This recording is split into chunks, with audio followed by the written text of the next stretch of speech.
Bonsoir et bienvenue à tous.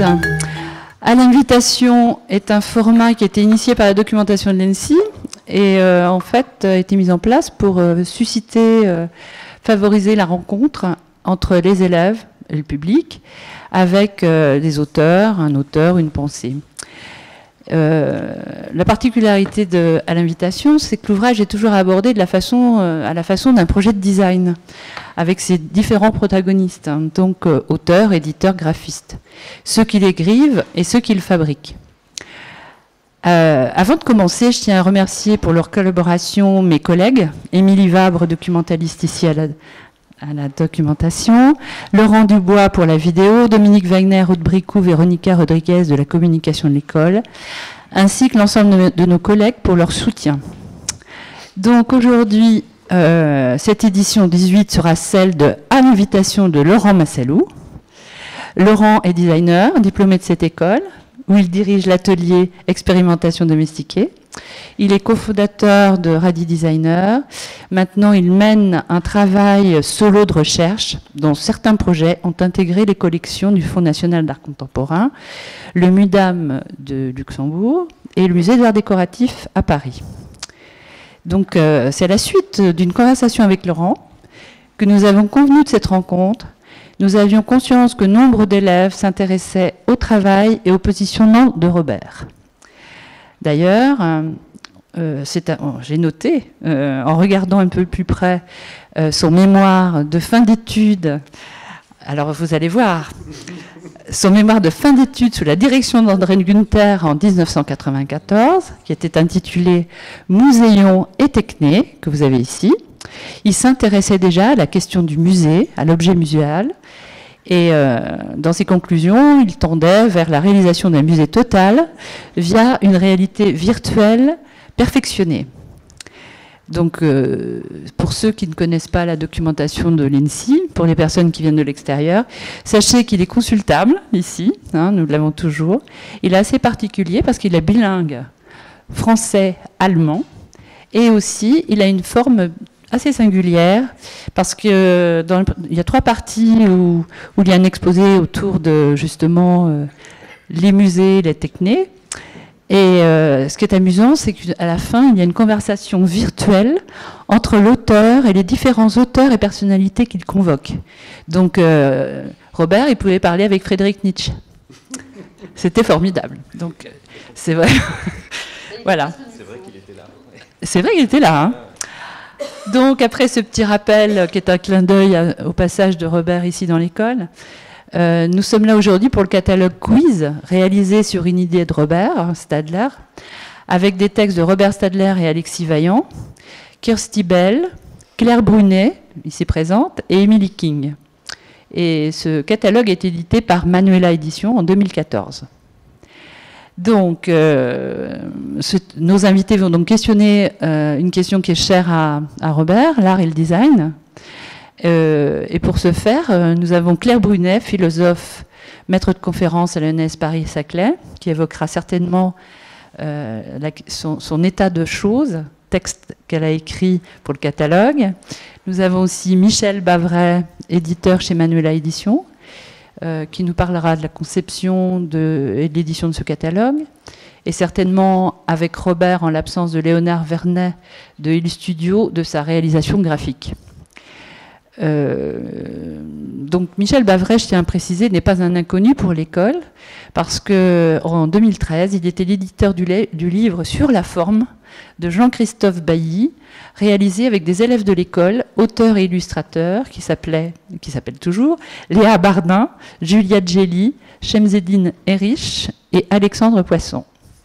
Voilà, je laisse la parole maintenant à Laurent Massalou. Bonjour, merci Françoise pour cette présentation. Oui, ça me fait très plaisir d'être à côté de Robert, de Claire et de Michel, effectivement pour parler un peu de la relation qui existe entre différents pans de la création, et notamment, et c'est peut-être une des premières questions que je poserai à Robert, mais c'est effectivement par rapport à cette exposition Quiz où tu as agi en tant que commissaire, où tu as des pièces en tant que designer, où tu as été le scénographe de l'exposition et le concepteur de ce livre dont on parle aujourd'hui. C'est peut-être que tu peux nous expliquer la manière dont toi tu as appréhendé, on va dire, cette espèce de relation à travers ces différents objets et espaces, et à travers évidemment la question que tu poses à travers ce mot quiz. Donc en gros, voilà, qu'est-ce qui fait le lien entre ces objets qui sont effectivement de typologie assez distincte et la manière dont tu les as unis ensemble. Je ne sais pas si on prend un autre...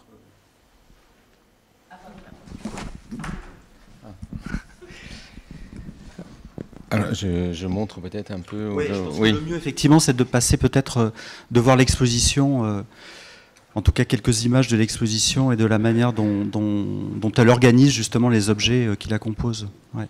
Okay. Bon, merci Laurent pour cette invitation et l'école. C'est la première fois, en fait, depuis que je suis diplômé, que je me retrouve ici. C'est impressionnant. Oui, on a décidé quand même de contextualiser un tout petit peu ce projet, qui, en fait, avant tout, ce qui est peut-être intéressant de dire, c'est que l'idée, c'était que je me débarrasse une fois pour toutes de cette question art et ou design avec cette exposition. On va voir quelles étaient les stratégies pour cela. Donc, comment cette exposition est arrivée? En fait, j'ai réalisé une commande publique à Nancy sur un bâtiment historique qui s'appelle... psychanalyste à côté de moi en plus, qui s'appelle l'Ensemble Poirel, qui est une salle de spectacle et qui a aussi une très belle salle d'exposition qui était pas beaucoup utilisée à l'époque. Et donc, c'était un concours, une commande publique qu'on a remporté. Et un an après, de réaliser cette installation pérenne sur le bâtiment et devant le bâtiment. On m'a proposé de faire une exposition de mes travaux et en fait j'ai choisi plutôt d'aborder ce sujet sur les choses à travers cette exposition plutôt que de faire une exposition de mes propres objets. Et pour cela, j'ai invité Alexis Vaillant, qui à l'époque était le commissaire en chef du CAPC de Bordeaux, et qui est donc plutôt du côté de l'art contemporain, pour faire ce commissariat ensemble. Et en effet, c'était la première fois que je faisais un travail de commissaire. Et la première fois, c'est toujours génial. On est léger, on porte pas le bagage du spécialiste, et donc j'ai pu amener Alexis aussi dans cette aventure. Donc le bâtiment, en fait, l'ensemble Poirel, il est assez, on va dire. Il n'est pas connu comme espace, il n'est pas sur la cartographie des lieux ni de l'art contemporain ni du design, donc il est assez vierge à ce point de vue-là. Il y a 1000 mètres carrés qui sont organisés en 2 grandes galeries de 350 mètres carrés chacune, qui sont symétriques, liées par la mezzanine qu'on voit dans le fond de l'image.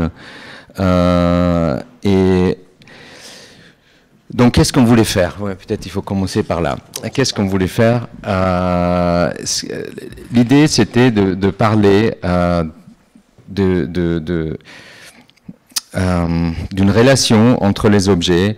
J'ai remarqué que j'étais toujours intéressé par les objets qui, en quelque sorte, se placent face à moi et qui m'interrogent et qui se livrent pas tout de suite. Des objets, en fait, où il faut que je cherche qu'est-ce que je peux faire avec. C'était un peu le fil conducteur. Et en discutant avec Alexis, on a trouvé que en fait, ces objets-là, ces intentions-là, ils existent autant dans l'art contemporain que dans le design. Et donc c'était un très bon, on pensait que c'était une bonne entrée en fait pour exposer autant d'objets d'artistes que de designers. Il y avait une centaine d'objets dans cette exposition, à peu près moitié-moitié. C'était une liste de participants assez, pour cette fois-ci presque hystérique, entre le diplômé de l'ENSI, en passant par Donald Judd, Aaron Arad, etc.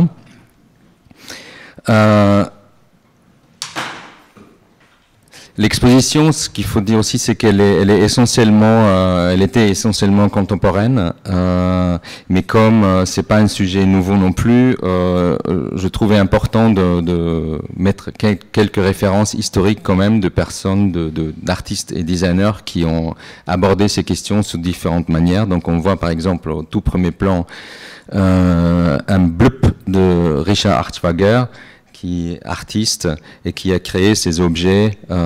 C'est l'objet à gauche, le premier objet, qui est une sorte de forme qu'il a utilisée pour s'immiscer dans des espaces d'exposition, parfois se coller à l'architecture existante, parfois en tant qu'objet accroché, parfois à l'échelle architecturale. Et c'est en fait un objet qui est vraiment emblématique pour cette idée de l'exposition, à savoir des objets méconnaissables. Donc il s'agit d'une chose qui dialogue avec les autres objets ou pas, qui est hermétique et qui pose la question qu'est-ce que moi je peux faire avec, est-ce que c'est une sculpture, qu'est-ce que c'est. Une autre référence historique, c'est le premier objet noir et blanc debout, qui est un objet de Friedrich Kiesler qui a été fait pour l'exposition de surréalistes à la galerie Guggenheim. Et c'est un objet, alors pareil, on ne sait pas de quoi qu'est-ce qu'on est en train de regarder. En le regardant de plus près, on s'aperçoit que c'est un objet qui a des fonctions. Alors ça aussi, c'était une idée dans l'exposition. Il y a un constant va-et-vient entre se poser la question, comme il y a des objets de design, de la fonction, est-ce qu'il y a une fonction? Il y a des objets qui prétendent avoir une fonction, mais qui n'en ont pas une. Il y a des objets qui ont une fonction, mais elle n'est pas là où on croit qu'elle se situe. Donc cet objet-là en particulier, c'est un objet multifonctionnel qui, dans cette position-là, est un socle pour poser des œuvres d'art. Quand on la couche latéralement, ça devient une table basse, et quand on la couche dans l'autre sens, c'est un siège. Après, il y a encore 2-3 autres exemples historiques. Il y a une micro-tache rose derrière cet objet qui est une sculpture en papier de Bruno Munari, qui lui aussi a beaucoup traité cette question, notamment à travers un livre qu'il a écrit qui s'appelle Design as Art. Et donc c'est une petite chose où on peut facilement passer à côté, une petite sculpture en papier plié. Je peux peut-être parler aussi de l'organisation de l'exposition, puisque tu disais effectivement il y avait aussi ces questions de non seulement de qu'est-ce qu'on expose, comment on expose les choses, comment s'organise la scénographie. Donc il y a ces deux grandes galeries, comme je disais, symétriques. Et donc la question était quelle relation peut-on créer entre ces deux espaces qui sont en quelque sorte complémentaires. Donc le premier espace, c'est la galerie sud qui est celle-ci.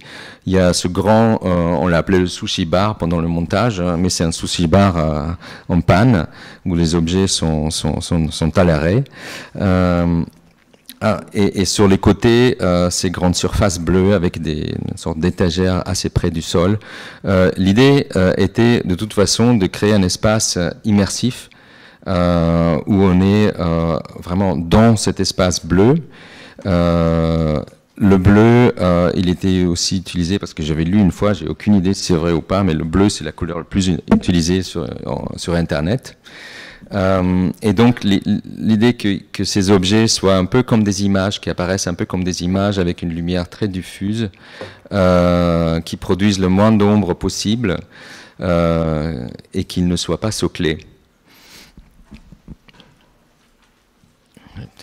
Donc ça c'est l'autre galerie qui est donc, comme je disais, complémentaire par rapport à la scénographie à la première. Donc on voit les mêmes murs bleus, mais là, comme si c'était un rideau qui s'est légèrement levé, ce qui nous permettait d'exposer des objets plus à hauteur d'œil.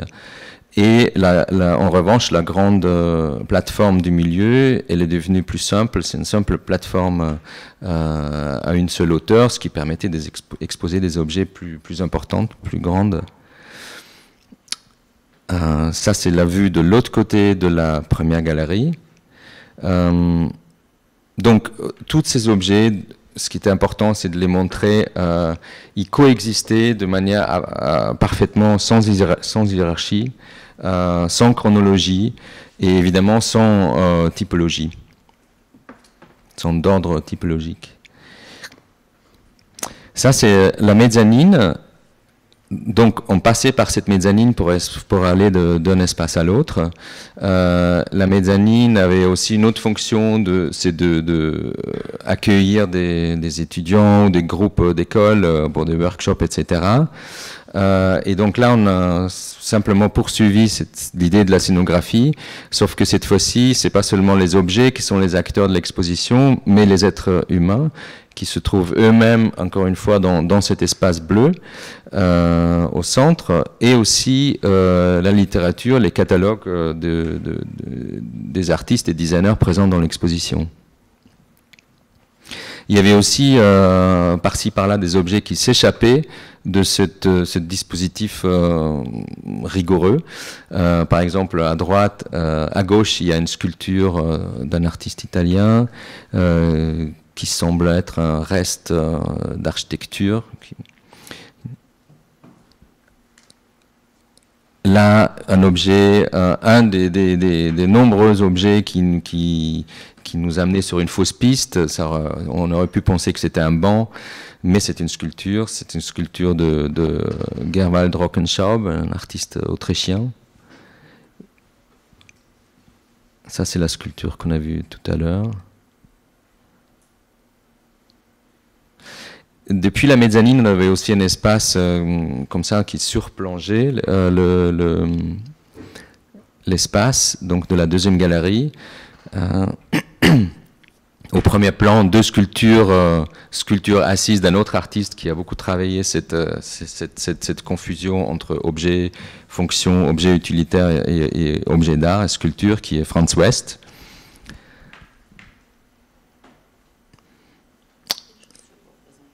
Comment ? L'Autriche était là.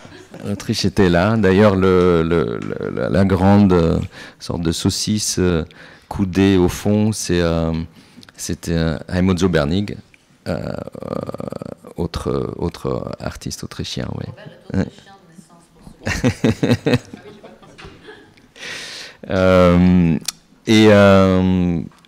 Tout à fait à gauche, il y avait un objet qui m'a amusé de mettre, qui était une sorte de private joke, qui est un petit objet blanc que j'ai chez moi.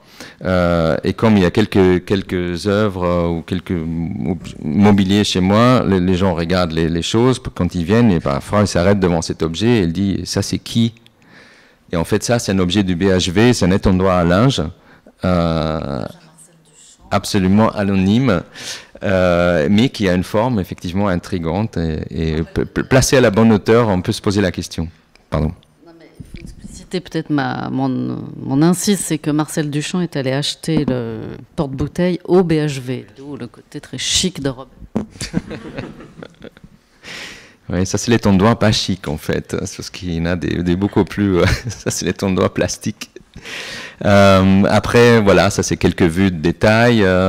À droite, ce monticule, c'est une multiprise fonctionnelle d'un artiste et pas d'un designer qui s'appelle Mathieu Mercier.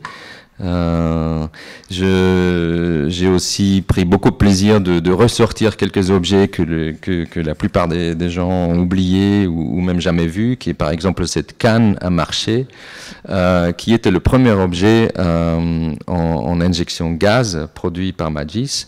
Alors tout le monde pense que c'est la chaise de Jasper, mais cet objet-là était là avant.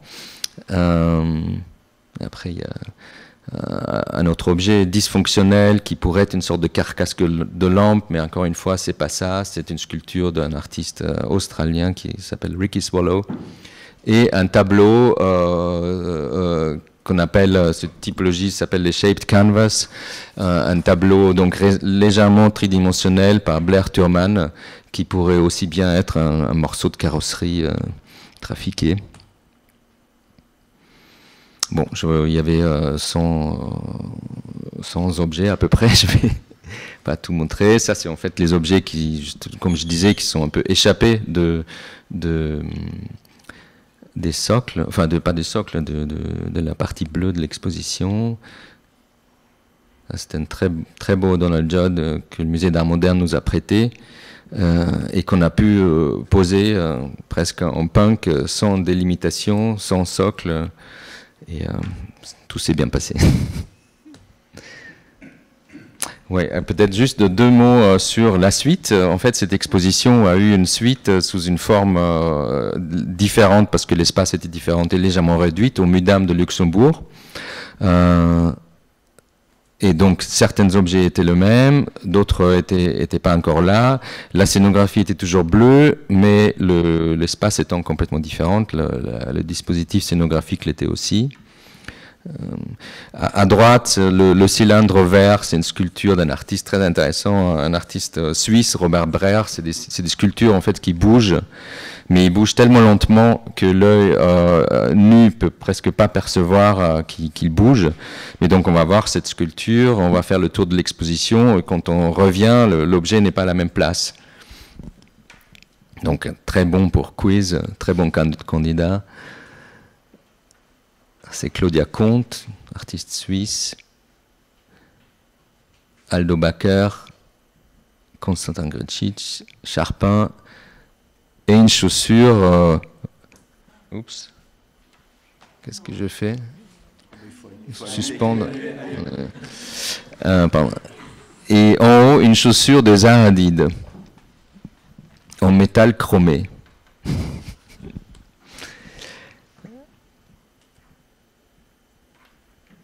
Donc sur le mur, là l'objet blanc en haut, c'est toujours l'étendoir. Le tabouret, c'est un peu comme la canne à marcher, c'est un objet de Roche Lovegrove que qui m'a toujours beaucoup plu, parce que c'est un objet en polystyrène. En fait, c'est un objet qui est fabriqué avec la technique du packaging. Donc c'est l'objet qui est fabriqué avec la technique avec laquelle les objets sont emballés normalement. Donc pour vous dire aussi, même à l'époque, donc on parle même pas des années 70, on parle des années 90 plutôt, les éditeurs italiens étaient encore aventureux.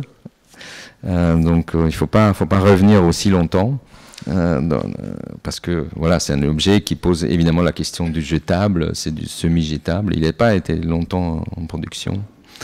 L'objet beige en travertin, c'est un bout de canapé que j'ai dessiné, et au-dessus c'est un objet assez inhabituel de Sottsass en céramique. Bon, je passe un peu plus vite. Non. Ouais, peut-être que justement on peut rester sur cette image, parce qu'effectivement ce qu'on perçoit là, c'est tu parlais d'espace immersif. Et on peut se dire aussi c'est des objets assez pudiques, parce que tu le dis toi-même que c'est pas forcément, ils se dévoilent pas totalement, donc il y a une forme de retenue, et c'est vrai que cette espèce de mélange comme ça entre ce fond bleu très lié au contexte d'incrustation, effectivement, à la télévision, à la vidéo, etc. Et d'avoir ces objets comme ça qui se cachent à moitié tout en se montrant, parce que c'est quand même une exposition, c'est assez étonnant. Et je reviens sur un point, et peut-être que je vais l'articuler avec le livre, là, pour le coup. C'est la question du jeu. Parce que, effectivement, là, on a des objets. Donc on a plutôt des choses, comme c'est souvent dit dans le catalogue. Et c'est vrai que moi, le plaisir que j'ai pris à feuilleter ce catalogue et donc à voir ces images, c'est de les questionner. Et c'est de questionner des formes, en l'occurrence. Et autant se dire, ben voilà, ça, est-ce que je peux m'en servir de décapsuleur? Mais si je le prenais comme ça pourrait me servir à telle chose. Ou au contraire, de se dire, ben voilà, tiens, comment je peux évaluer cette forme et donc lui donner, on va dire, un poids symbolique un peu plus élevé. Et je trouve que cette espèce de jeu entretenu comme ça, qui questionne les formes, évidemment, je pense que c'est quelque chose qui te plaît et que tu as cultivé complètement dans cette exposition. Mais peut-être que tu peux nous parler de la question du jeu. Et je reviens juste aussi sur un aspect, c'est que là, en fait, on voit des rapports d'échelle entre ces objets, parce qu'en fait, ils sont situés sur le même plan.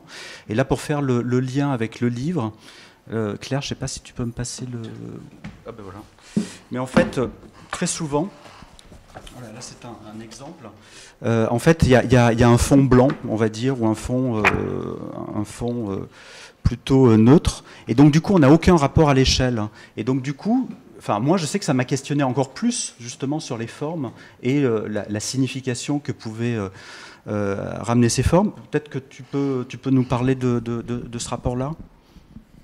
Oui, la question d'échelle est vraiment intéressante dans cette, pour ce projet. Par exemple, il y a certains objets que j'ai cherchés, que j'ai vaguement vu quelque part, où je me rappelais le nom de l'artiste ou du designer.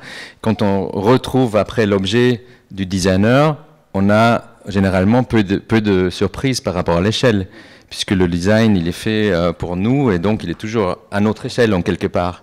En revanche, pour des objets d'artistes, on a eu des très grandes surprises. Par exemple, le pouf tout à l'heure de Zobernig, le grand pouf, il est monumental.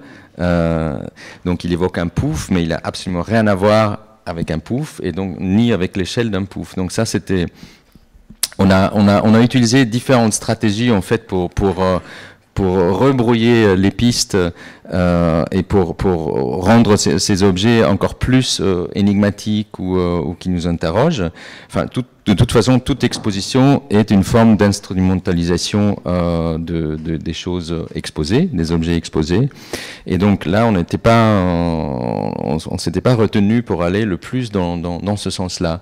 Donc, comme je disais, à la fois par rapport à la scénographie, mais aussi dans le catalogue, effectivement, en donnant pas d'indice sur l'échelle, en ne mettant pas de être humain ou de main qui fait l'appréhension. Ouais, tout à fait. Après, pour la question du jeu que tu disais, alors on a parlé de ça brièvement au téléphone et ça m'a fait rire parce que ça m'a rappelé nos années radis, parce que cette dimension du jeu, elle est absolument présente, mais comme on a fait pour Radi, moi aussi j'ai essayé de freiner ça aussi en même temps. Parce que en fait, c'est effectivement le sujet en soi de l'exposition, de chercher qu'est-ce qui est quoi, est-ce qu'il y a une fonction, est-ce qu'il n'y en a pas, c'est qui, c'est un artiste, c'est un designer, etc.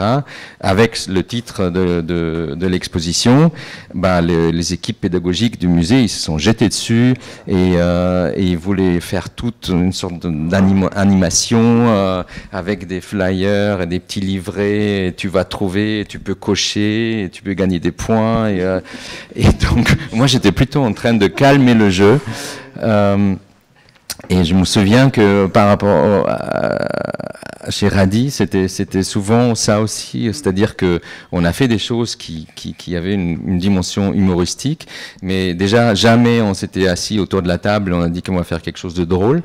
Et quand les journalistes nous posaient la question, alors c'est très ludique ce que vous faites, nous on s'est rigidifié en fait face à ce constat.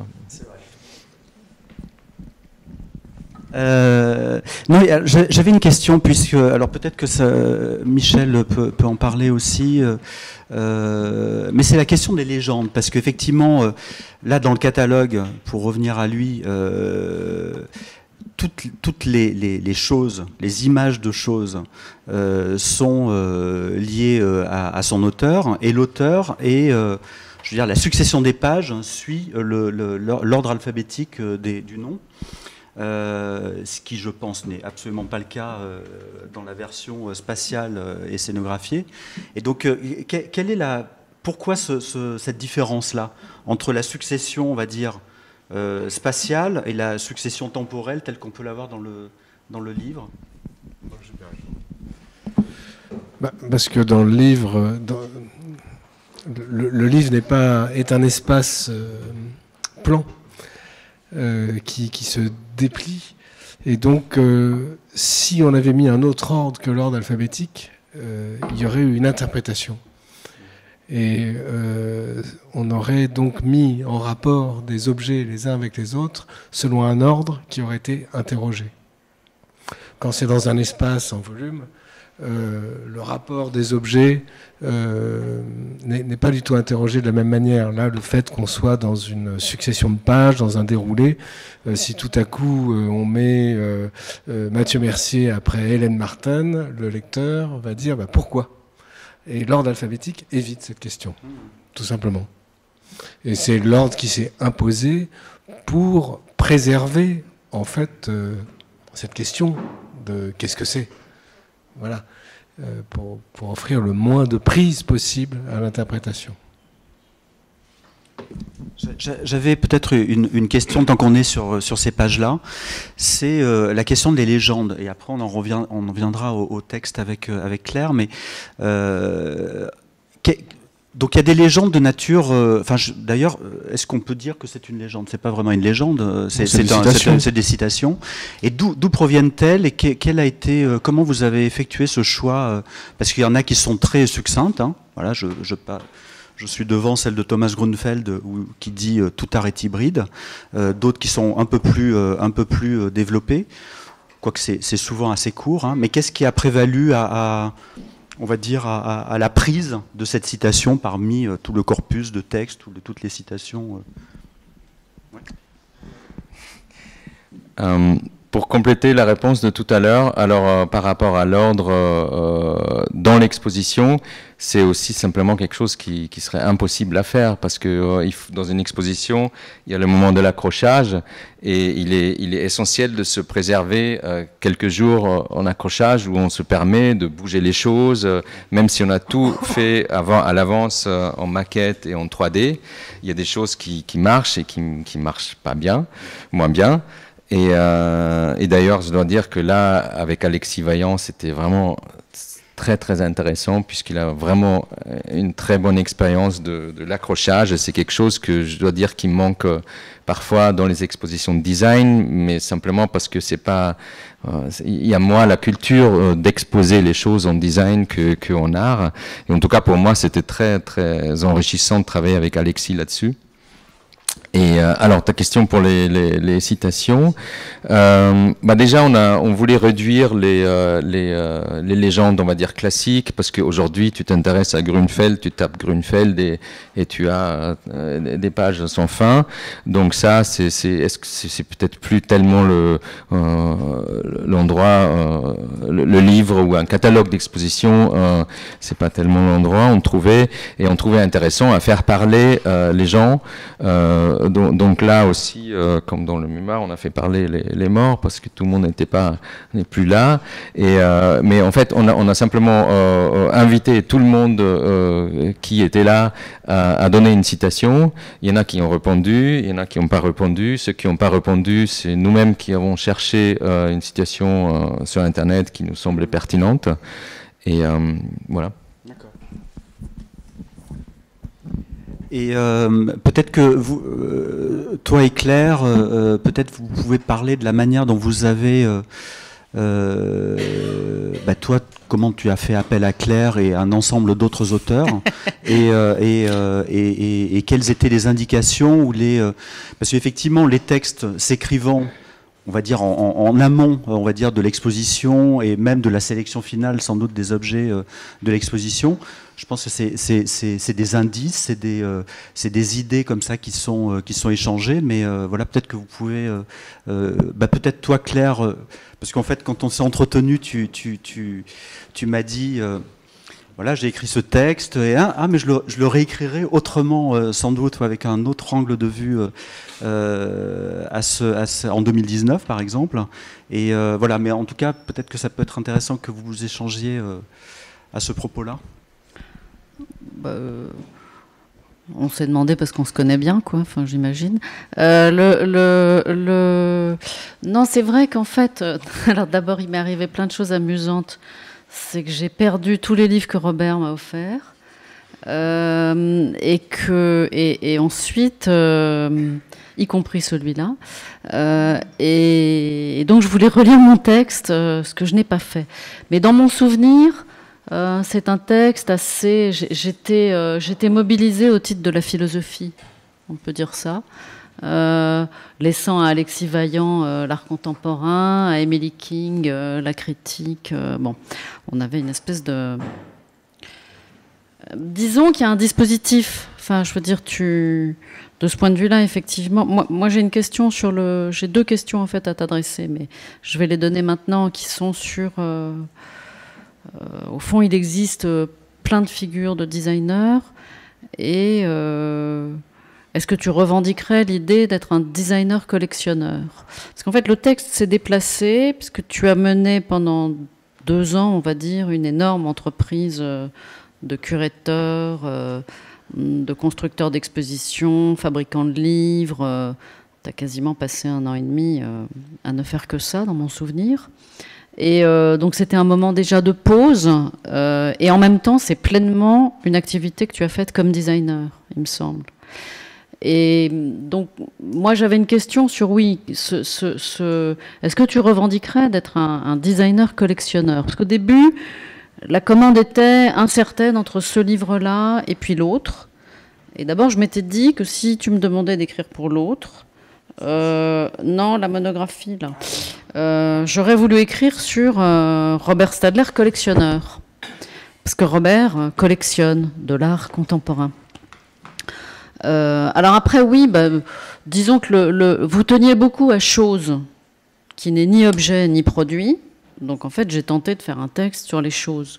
Mais c'est vrai que maintenant que... Parce que ça fait combien de temps? 2-3 ans? 6 ans. Le temps passe vite. Disons que depuis 6 ans, je me suis beaucoup cultivée en histoire du design, et je pense que j'aurais orienté les choses sans doute très différemment si je devais le réécrire. Ce qui est très rassurant pour moi, en tout cas, l'idée que je radote pas complètement. Alors que, là, je dis pas que je radotais, mais c'était le vieux fond de ma formation à la philosophie. La seule chose que dans mon texte que j'ai relu en quadruple diagonale, pendant que tu parlais, je conserverai, je vais me citer, si je retrouve le texte, c'est quand j'ai écrit, zut, que les choses ne se présentent pas seules. Et ça me paraît très important dans ton travail, qui depuis s'est déployé, parce qu'il y a eu l'exposition Vitra, il y a eu l'exposition Adresse, il y a ensuite eu le texte dans lequel Robert a fait un reader, c'est-à-dire une espèce d'anthologie de textes divers et variés. Donc il y a toujours cette question de la collection, et il y a cette question qui, moi, m'est très chère, qu'on ne pense pas et qu'on ne regarde pas une chose unique. Si vous regardez une seule chose... elle vous obsède, elle vous fascine, elle vous tue. Si vous avez affaire à une différence, d'abord ça vous ménage une place quelque part entre les deux, et évidemment ça vous pose une question. Donc en fait c'est là-dessus que j'aimerais t'entendre, parce que y compris dans ta propre manière de passer d'un projet à un autre, on peut dire que tu es un designer différentiel. Il y a des designers, je vais en citer un qu'on aime beaucoup, Charpin.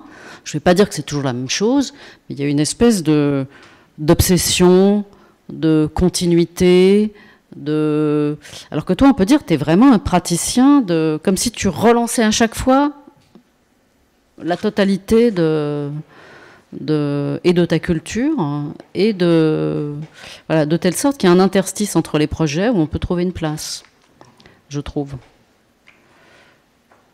T'es passé. Ce qui contredit ça, c'est l'environnement immersif. Parce que immersif, Encore que c'est un environnement immersif qui n'est pas un Ganzfeld. Tu n'as pas fait le sol bleu. Donc il y a quand même une marge. Pourquoi? Parce qu'immersif, je ne sais pas comment dire. Ils sont très peuplés aussi, cet espace. Oui. Oui. Mais donc ouais, la question serait vraiment sur l'acte de la collection. Et alors j'étais très étonnée et amusée quand Françoise a ressorti ton mémoire de fin d'études, moi qui ai eu pendant un temps l'habitude de lire des mémoires de fin d'études ici, de voir cette affaire ressurgir. Mais qu'est-ce que tu as appris depuis que tu as fait ça, en fait? Parce que tu as fait beaucoup d'expositions depuis. Mais en fait, ce qui ne se voit pas, c'est qu'ils ont exclu beaucoup d'objets. Parce que quand ils sont venus me voir la première fois, vous aviez une collection délirante. Donc en fait, voilà, comment vous les avez enlevés, les autres? Ça, c'est plus simple à répondre. La première question est très profonde, personnelle. Pas so superficielle. Non, mais la question de la collection, elle est... Alors, le collectionner concrètement, je dois dire, je ne vais pas m'étaler là-dessus, mais dans le fond, ça me pose problème. Parce que je ne suis pas... j'aime pas l'idée, en fait, d'accumuler. Et en même temps, je me suis fait prendre par le jeu, et notamment dans cette exposition, comme je me suis plongé dans l'histoire de tous les objets, il y en a certains que après je les voulais. Et donc je les ai trouvés parfois sur eBay mais je peux pas, enfin c'est pas très intéressant non plus, mais je peux pas, de toute façon je peux pas vraiment développer ça, si ce n'est que dire que j'ai pas une relation très claire du collectionneur qui trace droit. Voilà, j'ai une relation ambiguë avec ça. Comment faire? Mais je pense que dans toutes les expositions, il y a ce travail de sélection, il est très important. Et ça, c'est quelque chose qui m'a beaucoup plu, où j'ai quelque chose que j'ai appris, que je connaissais pas auparavant. Ce travail de sélection, par exemple, je me suis mis différents critères pour cette exposition quiz pour répondre à l'idée de l'exposition. Donc les objets méconnaissables. Par exemple, il n'y a aucun objet où il y a, on va dire, ready-made pour raccourcir, où il y a l'objet lui-même, évidemment que non, mais même pas des parties, des objets composites où il y a des parties reconnaissables. Donc ça, c'était d'office éliminé. Des objets où le socle était imposé étaient éliminés, etc., etc. Et donc, ce qui est intéressant avec cette expérience, c'est qu'on doit éliminer plein de choses qu'on aime. Mais je pense que c'est un peu une des définitions de qu'est-ce que ça veut dire faire une exposition, c'est de filtrer et de se concentrer sur le propos pour ne pas se perdre, et après avoir le plaisir dans chaque objet de trouver l'essence de ce qu'on veut raconter, et trouver même des objets qui a priori ne colleraient pas du tout avec le propos. Donc j'ai quand même, tu parlais d'objets, tu disais non pas discret, comment tu disais, humble ou pudique. Moi j'ai quand même réussi à coller un objet de Philippe Starck. Alors pour une exposition d'objets pudiques, c'est pas mal. Donc c'est l'objet en métal qui sont des haltères de Starck. Effectivement, si on ne sait pas que ce sont des haltères, on se demande. Est-ce que je peux d'autres?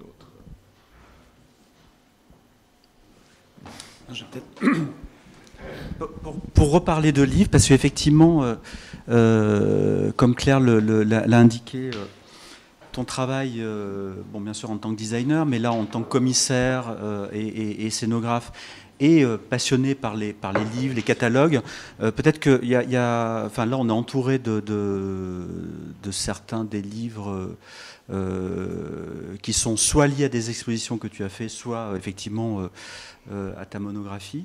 Tu peux peut-être expliquer le lien que tu peux avoir par rapport aux livres et la manière alors là, pour parler de la manière dont ça se construit, comment naissent les collaborations entre un éditeur, un graphiste, toi, ou quand je dis toi, c'est vous, avec Alexis Vaillant, notamment pour Quiz. Mais voilà, comment orchestrer, on va dire, ces intervenants. Alors, l'orchestration, c'est quand même un petit peu la base du métier de designer, mais voilà, en tout cas, toi, est-ce que tu peux nous dire des choses là-dessus ? Mais encore, oui, juste pour revenir à cette histoire de collection, effectivement, c'est quelque chose dont je me suis aperçu avec le temps moi-même, qui n'était pas prémédité, mais effectivement, je m'intéressais naturellement, pas à la chose seule, qui est une forme de définition de design. Si on dessine un verre, idéalement, ce verre, il existe, il survit, il s'insère, il s'impose dans n'importe quel contexte. Alors que moi, c'est vrai que je me suis toujours intéressé à la corrélation des choses, et notamment avec Quiz, à la corrélation des objets d'art et des objets de design. D'ailleurs, il y avait qu'est-ce que j'ai appris? Une chose que j'ai appris, c'est que, comme on dit souvent, la fonction, alors est-ce que c'est de l'art ou du design? Ben non, ça c'est fonctionnel, donc c'est du design. J'ai compris, en fait, que ça peut pas être vrai. Parce que, simplement parce que le design, la fonction, elle est incontournable pour le design, ce qui ne veut pas dire qu'on ne peut pas faire un objet dysfonctionnel, mais en quelque sorte, on se positionne toujours par rapport à une idée de fonction, même si on la pervertit, etc. Mais l'idée de la fonction, on ne peut pas l'ignorer en tant que designer. Alors que l'artiste, il fait ce qu'il veut. Il prend la fonction, il la prend en compte, il la joue, il la déjoue, ou pas du tout. Ce n'est pas du tout sur le même niveau que pour le design. Donc ça, c'est quelque chose que j'ai appris certainement en faisant ces expositions. Et il est vrai, dans les livres qui sont là, il y a toujours en quelque sorte cette idée de collection. Alors parfois c'est un choix, parfois quelqu'un m'a proposé ça, comme la directrice du musée de Dresde, ex-directrice aujourd'hui, puisqu'il est à Hambourg aujourd'hui, qui m'a proposé de faire ma première grande exposition dans un musée, et c'est le catalogue blanc.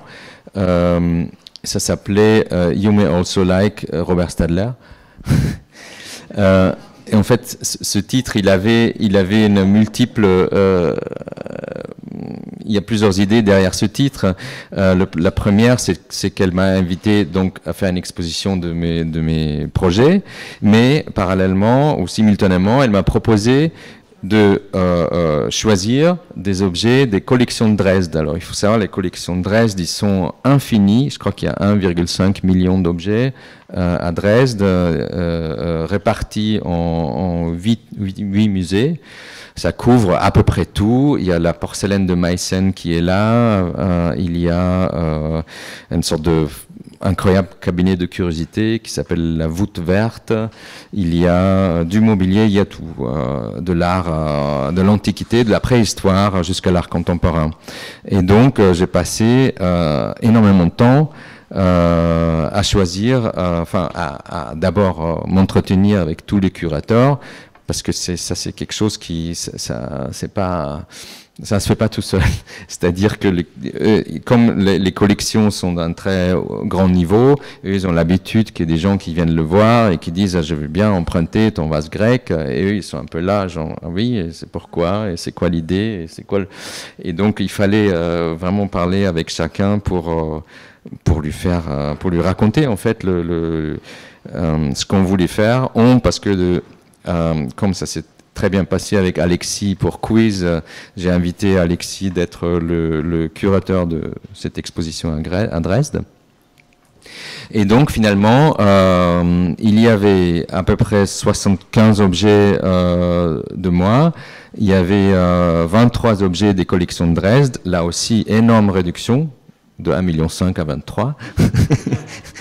Et plus 6 objets de ma collection, des objets d'art contemporain, et 2 objets de la vie quotidienne qui m'a amusé de insérer, d'immiscer dans l'exposition, qui était un grand pot de protéines, comme on peut les voir dans les boutiques de bodybuilding, Donc sorte et l'autre c'est une cigarette électronique. Donc c'est deux objets qui pour moi présentaient une forme d'absurdité de la vie contemporaine qu'on voit tous les jours.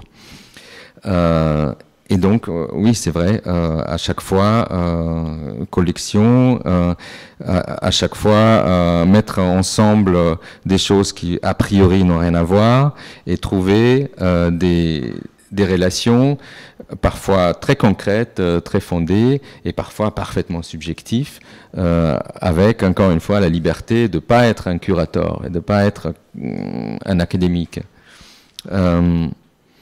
Et dans le dernier projet qui est aussi, j'ai eu de la chance de pouvoir faire des livres avec chacune de ces expositions, qui était cette exposition-là qui s'appelait Typecasting l'année dernière à Milan pour Vitra.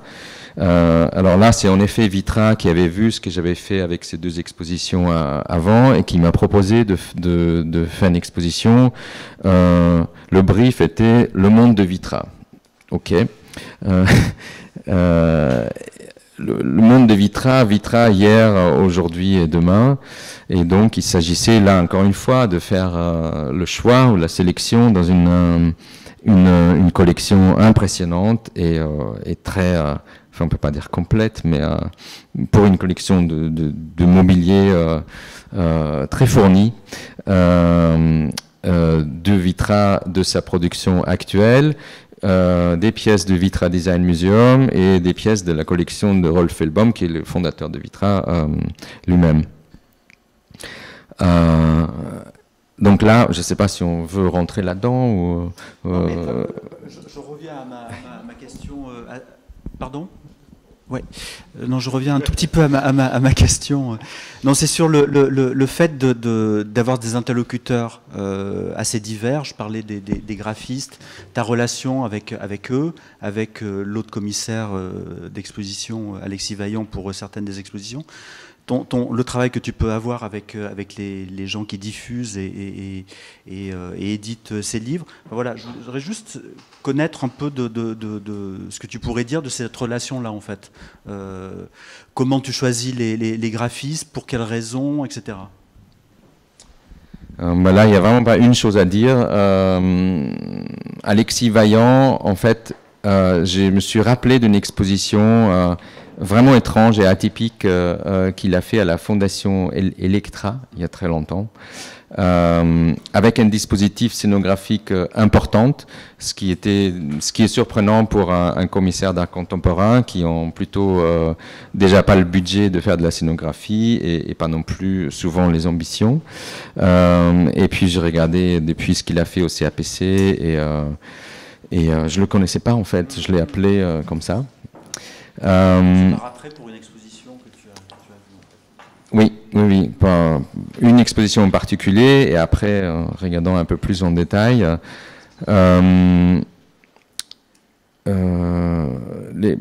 oui, en fait, chaque histoire était complètement différente. Le choix, par exemple, le choix des graphistes pour ou d'abord notre relation. Alors, je dois dire que Michel est un vrai éditeur. Ce qui n'est pas du tout, enfin ça c'est en voie de disparition. Je ne sais pas si tu es d'accord avec ça, mais pas toi, mais ce métier. Par exemple, le livre qu'on a fait avec Walter Koenig, qui est un super nom, qui est très bien distribué, mais on a fait le livre à 100% nous-mêmes. On a fourni un PDF fini. Et donc avec Michel, même si toi-même tu dis, je crois que ton travail d'éditeur était réduit, mais pour ma petite expérience, c'était déjà, enfin, c'était très très riche. Pour Vitra, c'était encore différent. Là, on est malgré tout dans le monde de l'entreprise, et donc là, c'est le luxe absolu enfin, je dis malgré tout parce que il y a quand même cette composante culturelle très importante chez Vitra. Mais là, on avait le luxe d'avoir un project manager. Donc un peu dans une logique d'entreprise, mais ça arrive, je pense, rarement dans le monde de l'édition d'avoir quelqu'un qui s'occupe, si c'est pas l'éditeur lui-même, qui s'occupe de toute la logistique, toutes les questions de droit, etc., etc. Donc là, c'était encore différent. On n'avait pas on va dire, l'éditeur qui officiellement est le Vitra Design Museum, mais le Vitra Design Museum n'a pas agi vraiment comme éditeur, ils nous ont laissé faire. En revanche, on avait ce project manager qui... donc voilà, c'est vraiment à chaque fois très différent. Parce que, je suis désolé d'insister à ce propos, mais effectivement, comme il y a une sensibilité Oui. Non, mais parce que je trouve qu'il y a des partis pris qui s'expriment à travers chacun des livres qu'on a sous les yeux. Et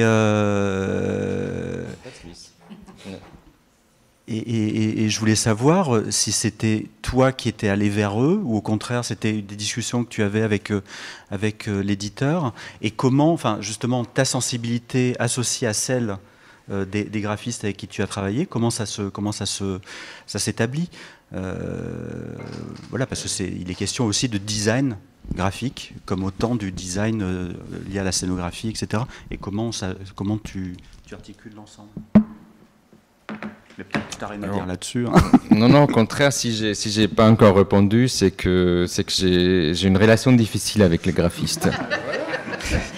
Il va balancer. Je me bats souvent avec les graphistes. Je rêve encore de mon graphiste, de mon dream graphiste avec qui je vais dorénavant faire les livres et construire une complicité, etc.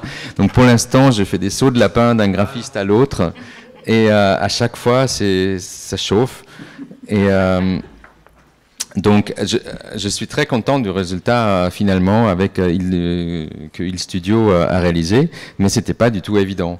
En fait, j'ai peut-être pas, je suis peut-être pas le bon commanditaire pour les graphistes, mais je ne sais pas si tu étais le commanditaire en l'occurrence. Comment étais-tu le commanditaire des graphistes là, en l'occurrence? En tant qu'éditeur, enfin pas publisher, mais éditeur en quelque sorte, mais peut-être pas. J'ai peut-être pas signé, mais en tout cas, avec Alexis, on les a choisis. Oui, en fait, c'était Alexis qui les avait choisis. Oui, c'est Alexis qui les connaissait, puisqu'il a fait un livre. Non, il a fait pas un livre, mais je crois que la campagne une campagne d'affichage ou quelque chose pour le CAPC avec eux. Donc c'est lui qui les a amenés et après ensemble on a regardé plein de graphistes, on a décidé effectivement eux c'est bien, mais en fait c'est une manière de travailler qui ressemble tellement pas à la mienne. J'ai fait beaucoup moins de projets en même temps. J'ai l'impression que les graphistes, je suis beaucoup moins DJ avec les images et ça c'est cool et ça c'est pas cool.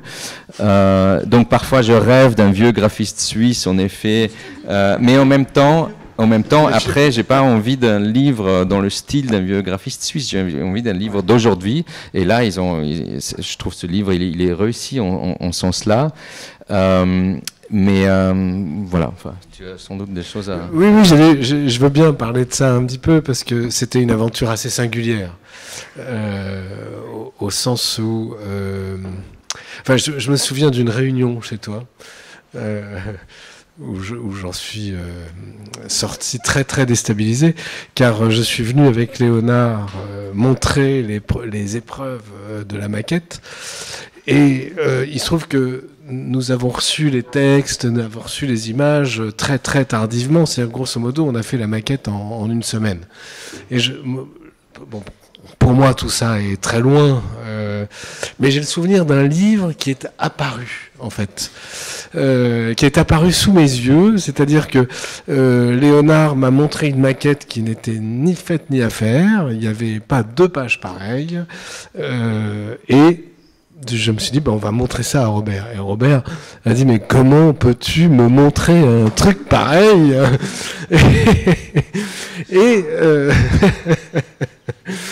Et c'est vrai, je reconnais comment pouvais-je te montrer une maquette aussi peu aboutie, mais compte tenu du temps qui nous était imparti, il était difficile de montrer autre chose, et avec le recul du temps, voilà, je trouve que ce livre est littéralement apparu. Et c'est-à-dire qu'après ce rendez-vous, en 2 jours, tout a été calé, la maquette était aux petits oignons. Je me souviens que la femme de Léonard, donc le graphiste, était enceinte et qu'elle était au bord d'accoucher. Donc je ne sais pas s'il y avait un lien psychanalytique entre le livre et cet enfant. En tout cas...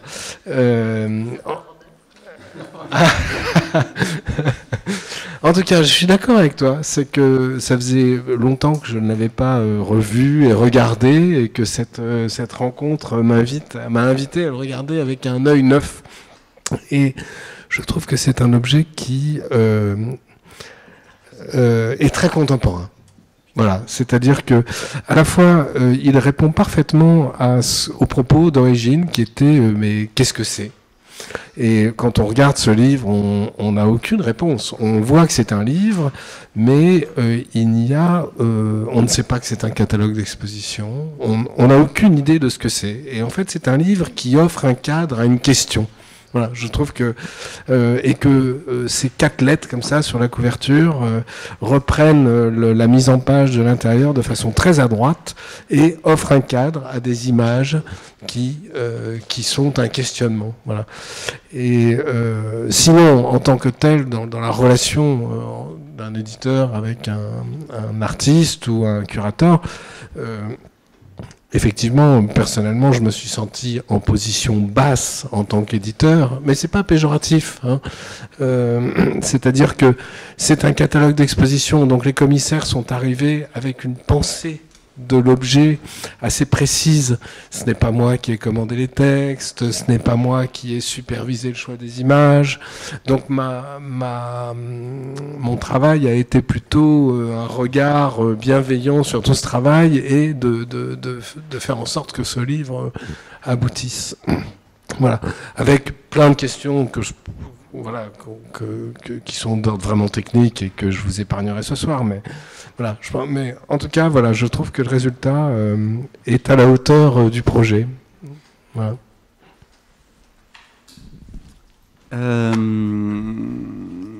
Peut-être qu'on peut passer à des questions qui pourraient... Ah ben voilà. Non, moi je sais que ta réflexion est assez perturbée, stimulée par Instagram. Et donc, quel rapport tu fais entre... Est-ce que les expositions, c'est une espèce d'anti-Instagram ? Est-ce que, en même temps, le dispositif de tes expositions, il rappelle... pour moi, il a une saveur conceptuelle, au sens où, si tu prends l'œuvre matrice de Kossuth, il y a une espèce de distribution entre l'image, le texte, la chose. C'est comme si tu jouais des variations sur cette affaire. Et du coup, comment Instagram... parce qu'à la fois, comment dire, tu prends pleinement en charge la nature d'image des choses, et en même temps, tu la contestes.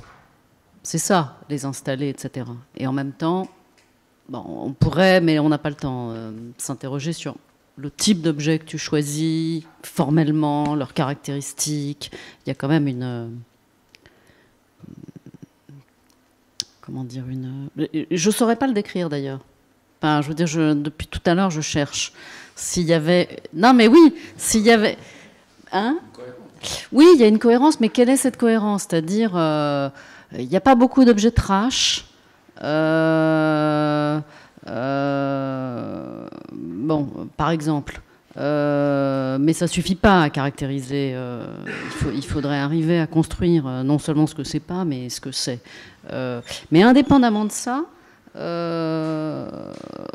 voilà, beaucoup de... Parce que par ailleurs, tu as un Instagram aussi. Donc, sur lequel tu montres ce que tu regardes. Parce que moi, je trouve ça, c'est une des questions hyper intéressantes. C'est que regarde un designer, quoi. Est-ce qu'il y a une particularité de ce que regarde un designer ? En même temps, tu es un designer très, très, très cultivé.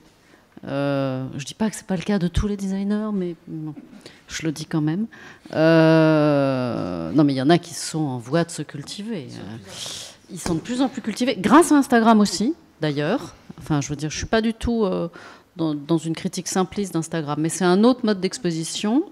Et comment quel statut tu donnes à tout ça ? Bah, c'est simplement à chaque fois, avant de faire ces différents projets dont on a parlé,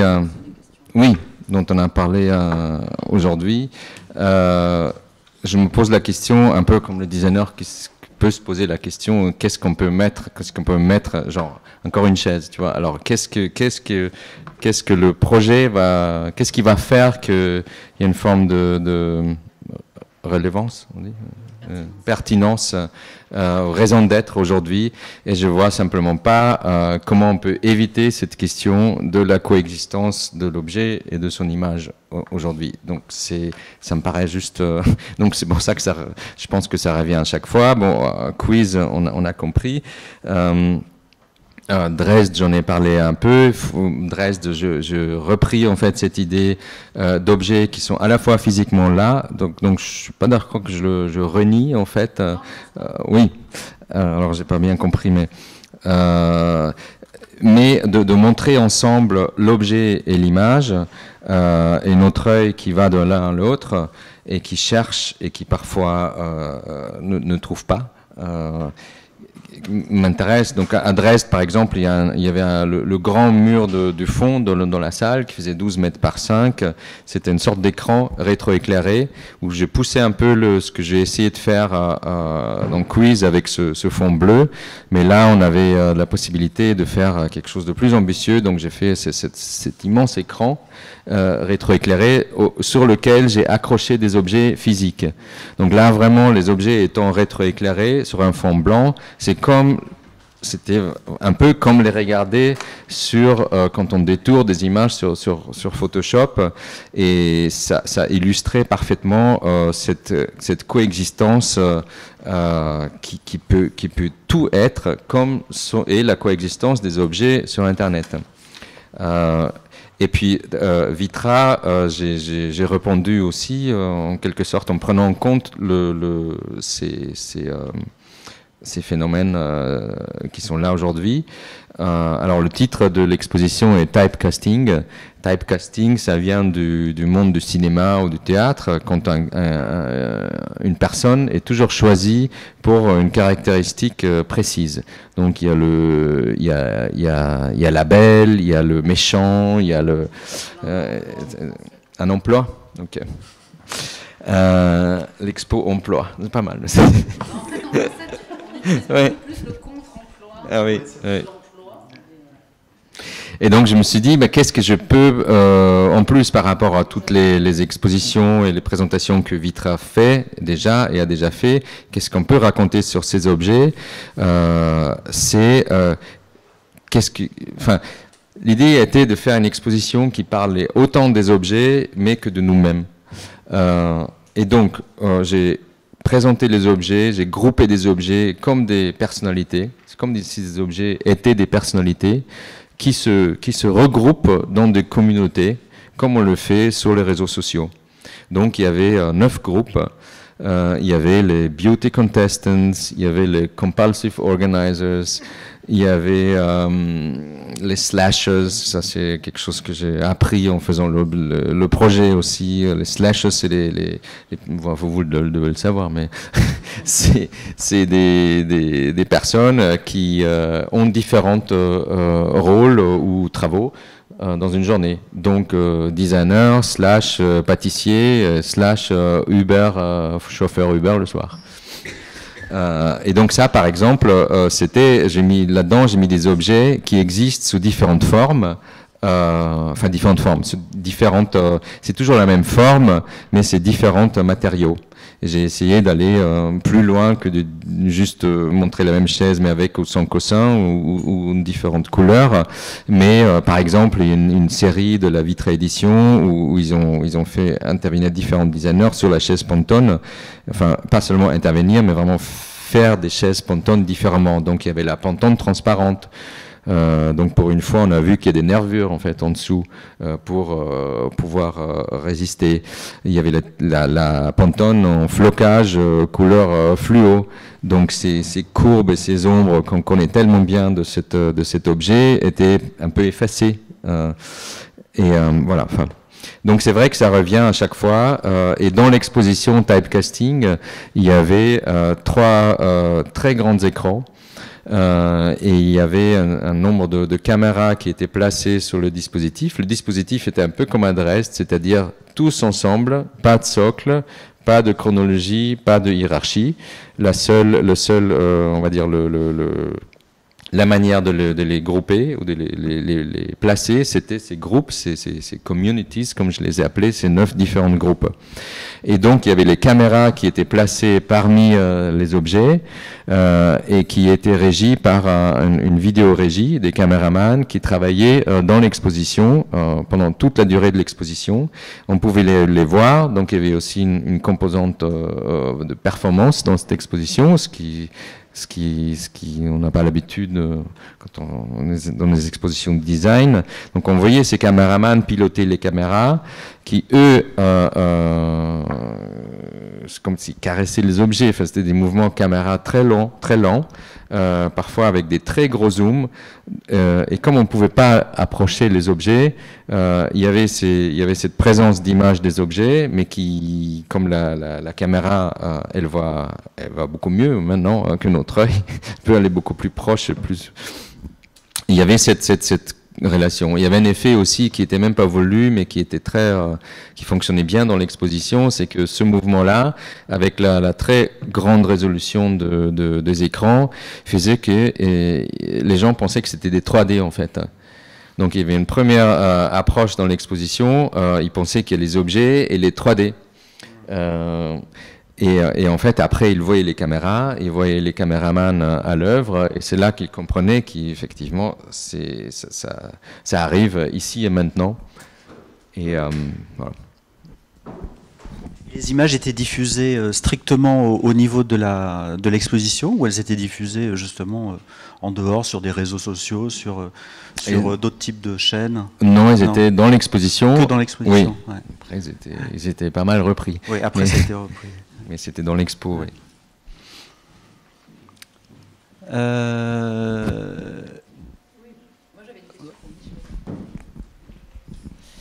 Donc j'avais une question pour Michel. C'était justement dans le choix, quand on est éditeur. Moi, ça m'intéresserait de savoir pourquoi vous avez choisi ce projet, en fait, ce catalogue. Qu'est-ce qui vous a donné envie de suivre cette aventure, en fait?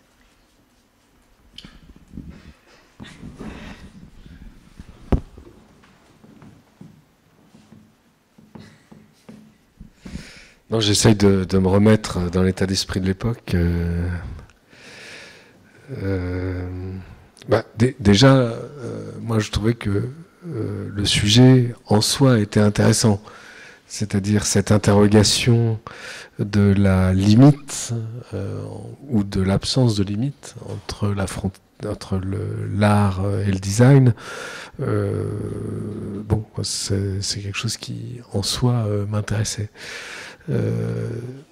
Et ça posait ce que j'appréciais, c'est, enfin, en tout cas, dans ce que j'ai senti de la part de Robert et d'Alexis, que je ne connaissais pas. Hein, donc, c'était aussi une rencontre, on ne se connaissait pas. Voilà. Il y avait une énergie qui était plutôt stimulante. Donc ça promettait un projet plutôt dynamique. Voilà, donc déjà ça c'est un atout. Et je trouvais que les questions qui étaient posées dans l'exposition permettaient d'interroger ce que c'était qu'un livre. Et au fond, moi, c'est les livres qui m'intéressent le plus. C'est qu'est-ce que c'est que la forme livre et comment la forme livre répond au sujet qui est traité dans le livre. Voilà. Alors évidemment, l'urgence dans laquelle on a travaillé n'a pas forcément permis que toutes les questions soient archi-conscientes. Voilà. Mais finalement, je pense que, voilà, comme je disais tout à l'heure, je trouve que cette absence de totale conscience dans ce qu'on a fait donne un résultat qui est plutôt pertinent dans ce rapport fond-forme. Voilà, qui moi m'intéresse d'interroger et qui était clairement aussi ce qui était intéressant pour les graphistes. Voilà, parce que je pense que c'est aussi les questions les questions que Léonard s'est posées, sans forcément y répondre de manière consciente, mais à travers un exercice très rapide, comme ça, très ajouté. Voilà, il y a plein d'autres réponses possibles. Non, mais c'est déjà très bien. C'était un projet d'affinité aussi, je dois dire, parce qu'il nous est arrivé par une amie qui s'appelle Eva Albaran, qu'on n'a pas encore citée, mais qui est à l'origine de notre rencontre. Voilà, et le seul fait aussi que le projet vienne d'elle était favorable pour nous. Voilà. Non, mais ça donnait envie. Voilà, c'est ce que j'appelle des projets d'affinité. Très bien, peut-être avez-vous des questions?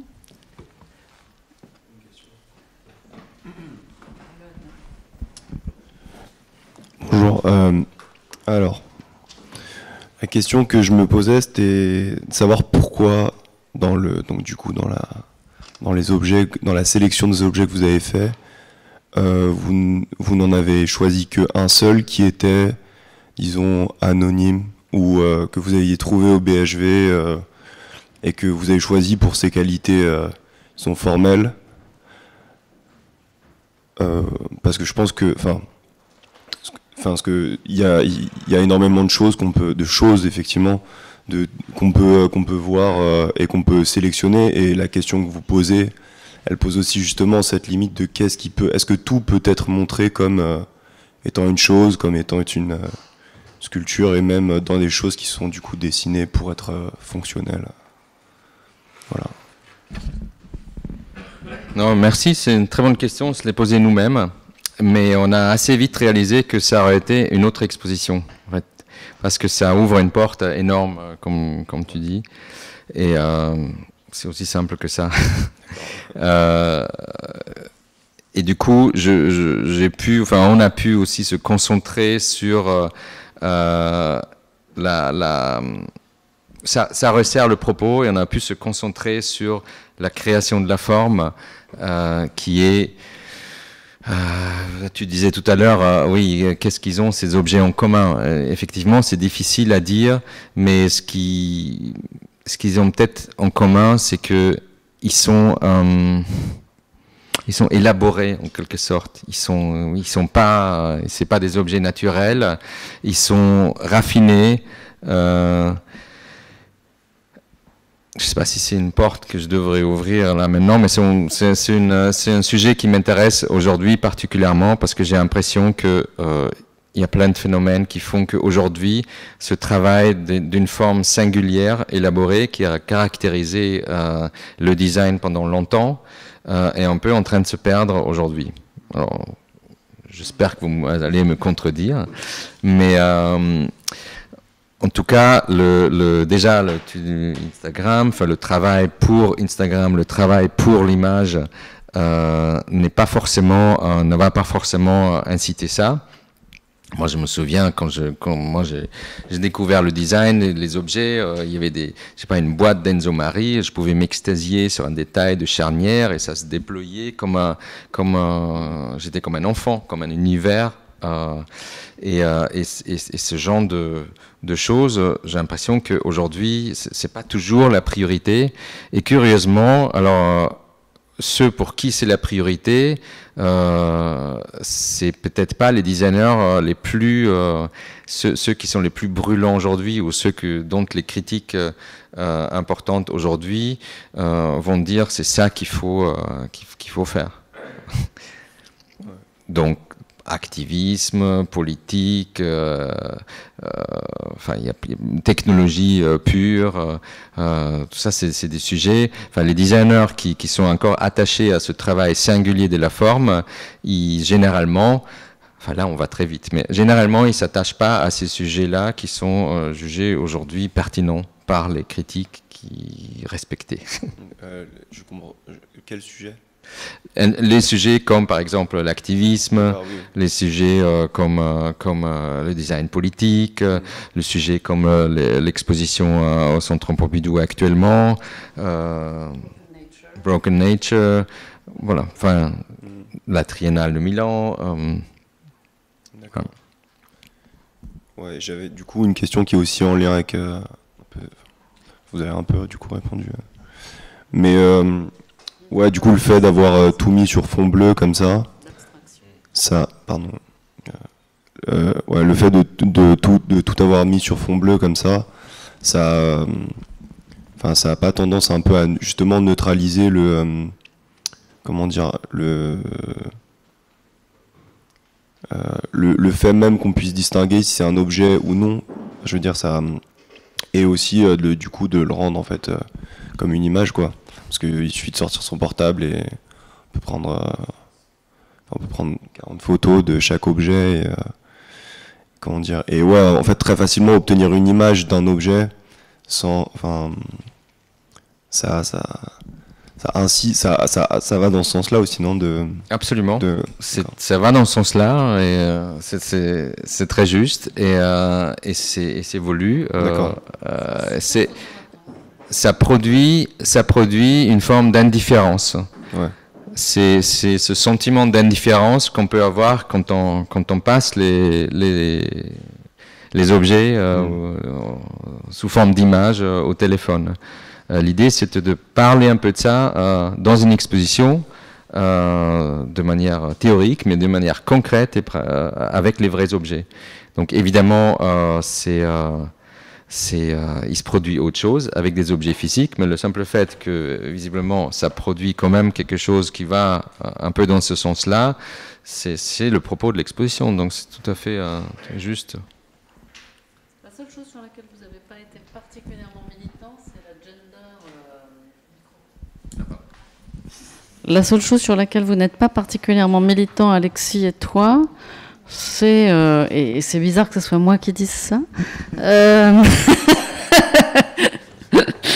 c'est le ratio homme-femme, ou alors, les dames écrivent, les dames sont artistes, mais elles sont rarement designers. Elles sont éditrices, absolument. Je ne suis pas une femme, mais je représente. En même temps, je trouve ça très sympathique de s'en foutre. Hein. Mais après coup, on peut remarquer quand même. Ouais. Bon. Oui, c'est pas ta question. Non, c'est pas. C'est en effet pas ma question, et c'est un sujet. Effectivement, dans ce livre-là, oui, c'est absolument un sujet. Évidemment, il faut faire très attention. Alors, mea culpa, on a effectivement pas abordé le projet dans ce sens-là. On n'a pas forcé des choix pour une question de ratio. Je trouve ça très bien. Qu'est-ce que je peux te dire Peut-être les objets sont féminins. Mais en fait, c'est quand même pas complètement, c'est pas complètement vrai non plus, non ? Il y a un peu de tout dans les 100. Oui, alors il y a peut-être pas 50-50, mais en réalité, ce qui est très intéressant, c'est qu'il semble quand même que bon, il y a Laureline Galliot, mais sinon, quand tu regardes, c'est assez amusant. Je viens de le faire là rapidement. Les femmes, c'est plutôt les artistes. Comme si voilà, l'art contemporain leur avait quand même fait une place. Après, moi je suis pas, comme tu le sais du tout, une militante, mais bon, c'est quand même une, enfin, ça peut être noté, c'est tout. Les emplois sont pas très féminins. Des questions peut-être.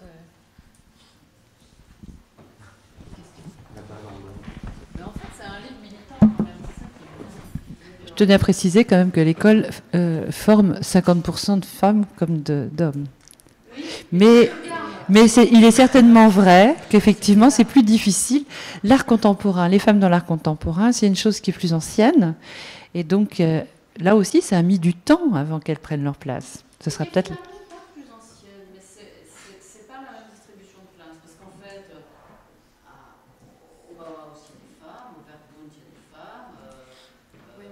Oui, mais il y en avait déjà au XVIIIe siècle dans l'art, des femmes.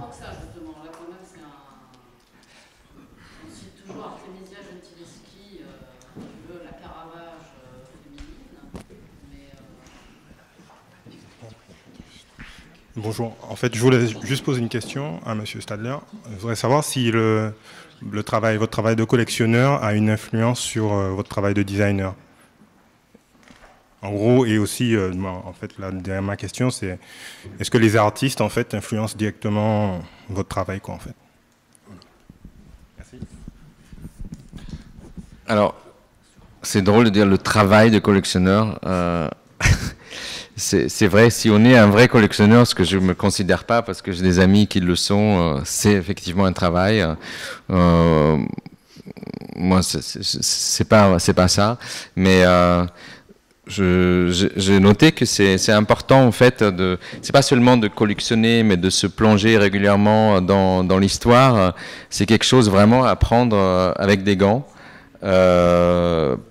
Parce que on peut être étourdi en fait par tout ce qui a été fait, toutes les idées qui étaient là.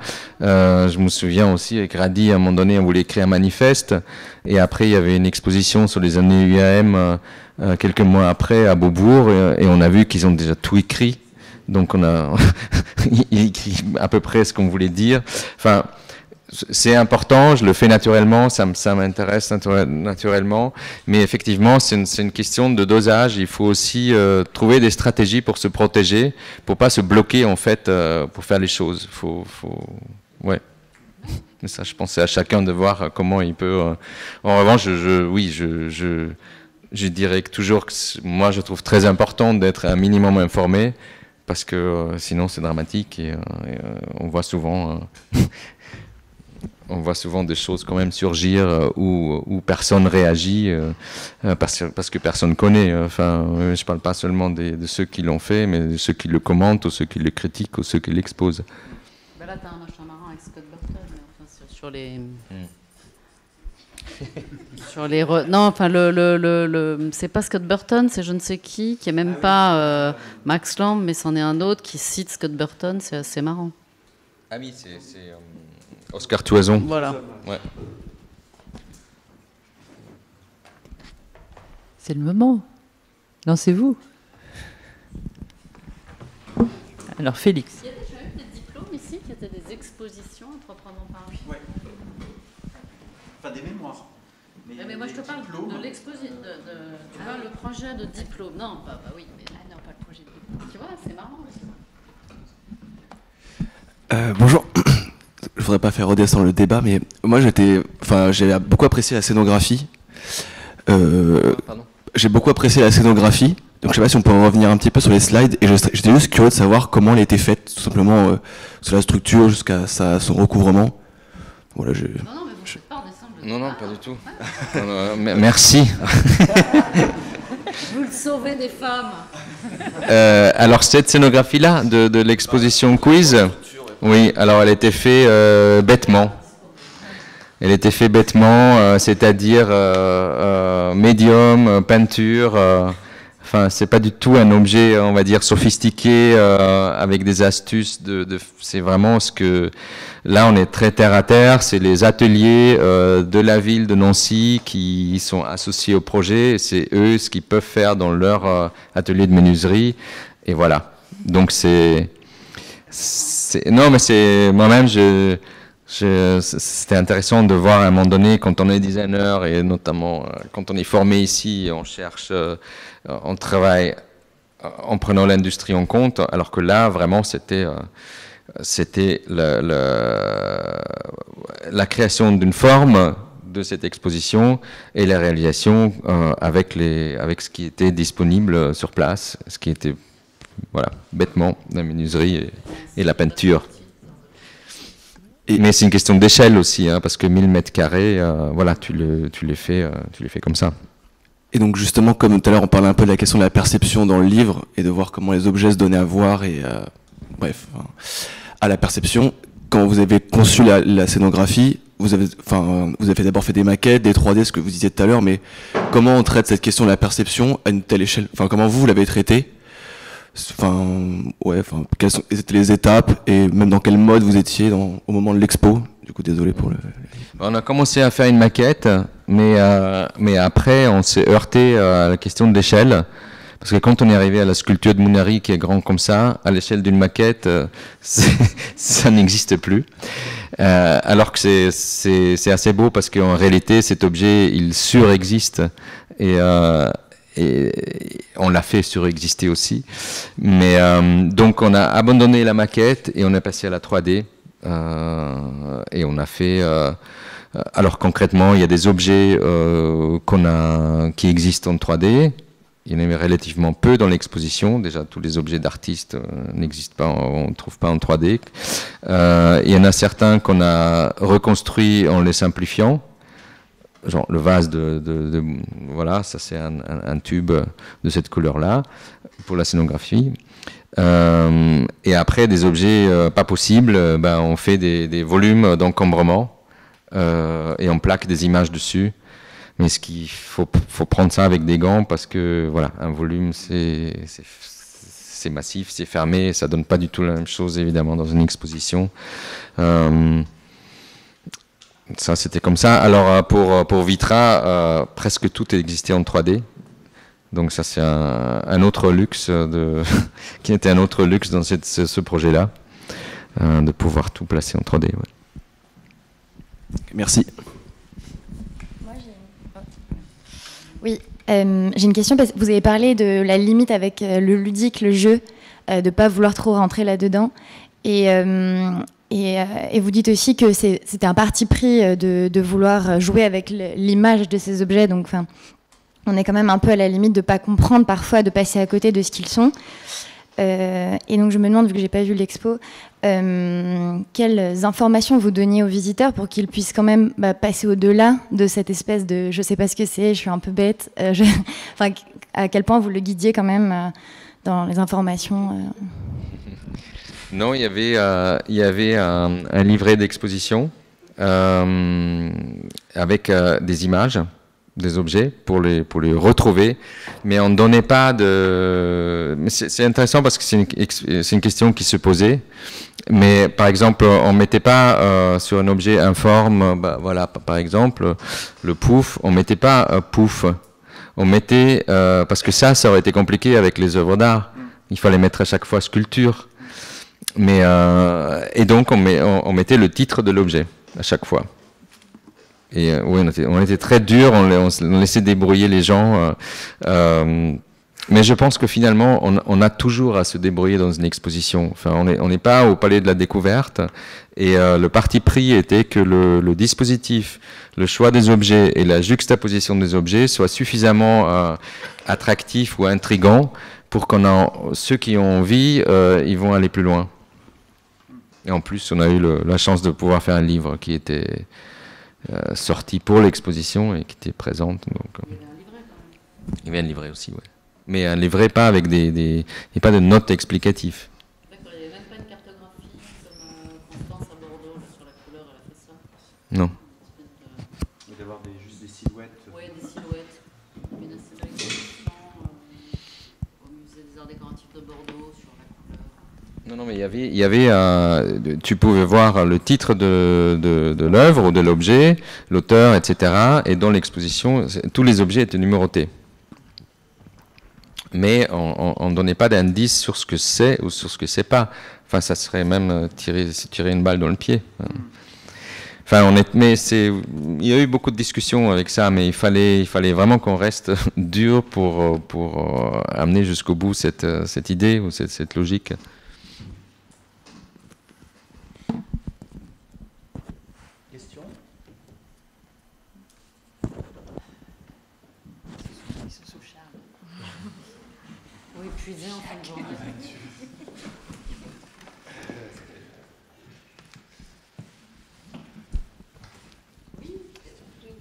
C'est une question un peu générale et peut-être une question ouverte. C'est-à-dire, quel est l'intérêt, soit du point de vue du curateur que du designer, de créer des objets qui sont ambigus et qui questionnent, et sans trop forcer sur cet aspect.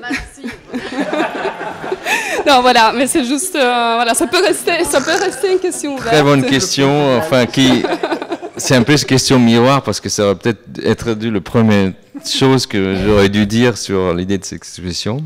Donc, très bonne question, merci. Merci. Donc, en effet, pourquoi on a fait ça? Pourquoi on a fait tout ça?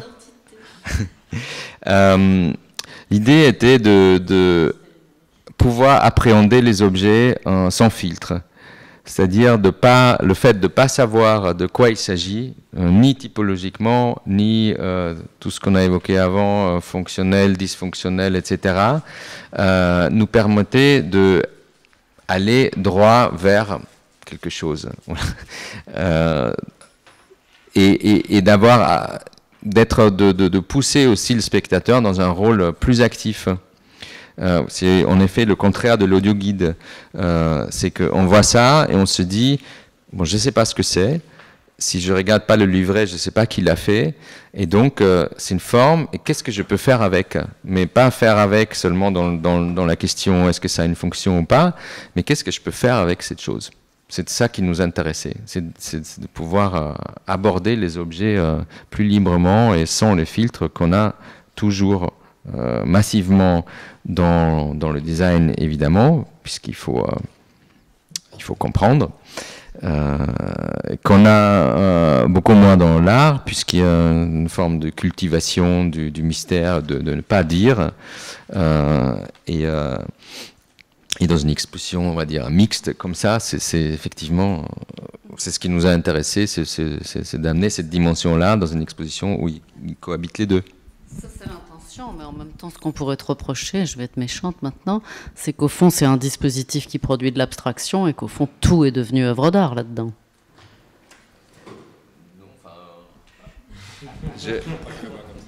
Tout est devenu œuvre d'art, tu dis? C'est ton choix. Non, tu peux dire oui, mais c'est forcément un choix. Comment? Mais ça, c'est très bien qu'on ne peut pas les toucher, parce que les objets, le vase de Enzo Mari, si tu veux le toucher, tu vas avoir la réédition, je ne sais pas où, et tu mets ta fleur dedans. Donc, effectivement, si on expose le design, c'est l'occasion de donner, avoir l'objet autrement. Et... En fait, ce qui est très intéressant, c'est que depuis le début, tu insistes beaucoup sur l'absence du socle. Et alors je me disais, mais pourquoi il insiste sur l'absence du socle? Parce qu'au fond, la question du socle, elle est réglée par Brancusi pour la sculpture. Au début du XXe siècle, Brancusi dit, bon, le socle fait partie de la sculpture, on arrête de mettre les sculptures sur des socles. Je simplifie, et c'est l'un des actes de naissance de la sculpture moderne. Mais en fait, le problème, c'est le design avec le socle. C'est pas tellement la sculpture, elle s'en fiche complètement du socle, puisque historiquement, la question est réglée. Si, j'ai l'impression que dans le mode, si tu n'as pas de socle, bah alors tu vas t'asseoir dessus. Tu vois?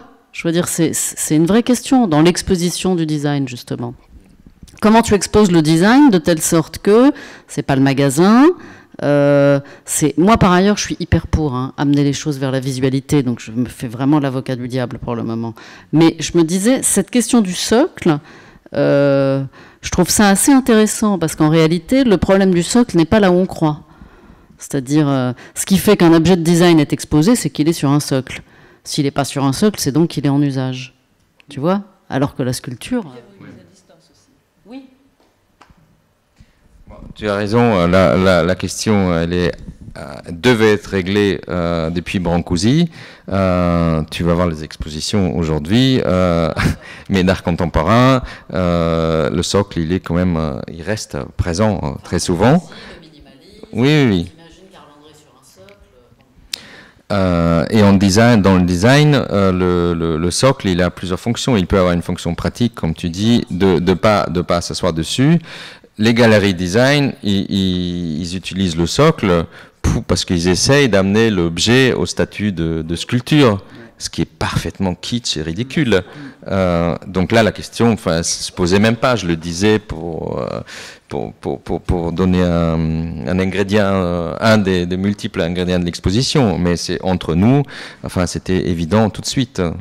Il y a, si tu veux, il y a.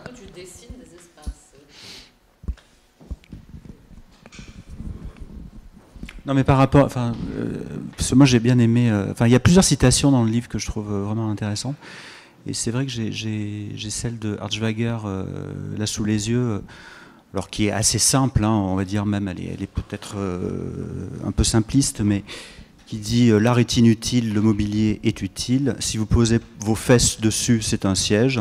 Si vous tournez autour et regardez, c'est de l'art. Et donc effectivement, la question du point de vue, il est posé là. Enfin, tu vois, la question du socle, elle renvoie aussi à cette citation-là. Mais il y a un truc que j'aime bien là-dedans, dans cette espèce de truc un peu trivial, et en même temps, bah oui, il y a de ça, il y a de ça. Et c'est vrai que, enfin, moi, j'en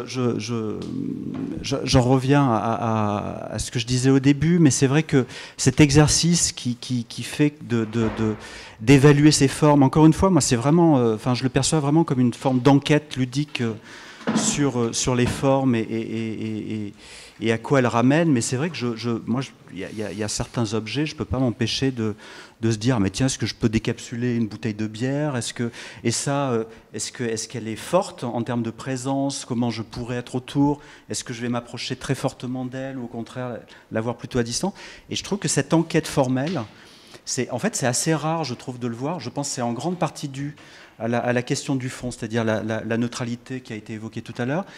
Et c'est vrai que moi, je la vois encore plus dans le livre, c'est-à-dire cette espèce d'objet sans échelle. C'est-à-dire qu'il y a des formes, on ne sait pas si ma main passerait. D'ailleurs, j'avais, sur mes 2 exemplaires, il doit y avoir des post-it. Non, la comparaison qui serait intéressante, c'est tes livres, voilà, ceux de Jasper Morrison. Quand on voit cet exemple de Cyril Afsa et pardon, si je le retrouve. Les photos que vous aviez fait pour Radi, qui n'étaient pas du tout comme ça. Non. Voilà, et cette sculpture de Miloš Ristin. C'est vrai que la question du fond blanc, elle est absolument, elle les met quasiment en équivalence, alors que ça n'a rien à voir, évidemment. Et cet objet-là est celui de la radio de Cyril Afsa. Je peux répondre. Je pense que la réponse. Oui, franchement, là, il n'y a pas de positionnement intellectuel là-dessus. C'est les images qu'on a eues. Et oui. Non, mais ce que je veux dire, c'est qu'il n'y a pas eu de choix, en réalité. Il y a même eu une forme de désespoir à un certain moment. C'est-à-dire que, pour le coup, on avait des œuvres qui flottaient dans l'espace, et cette double page en est un témoin tout à fait intéressant. C'est que l'objet de gauche est quasiment détouré, alors que l'objet de droite est dans l'espace. Et là, c'est un combat quand on est éditeur, c'est que la nature des documents est tellement différente qu'à un moment donné, la question que tu poses ne se pose plus. On ne sait pas la résoudre. Ou alors, il faut refaire une campagne de photographie intégrale des objets. Ou alors, il faut faire ce qu'on a fait. C'est-à-dire qu'on a introduit le poster de l'exposition pour voir les objets dans un rapport, les uns avec les autres, dans un contexte. Voilà. Mais là, on est finalement dans une forme d'abstraction des objets les uns par rapport aux autres. Voilà. Du coup, il y a une lisibilité maximale quand même. Oui, mais ce que je veux dire, c'est que la question que pose Laurent, en fait, on ne peut pas la poser. Dans le livre, j'entends. Hein, voilà, parce qu'elle est insoluble.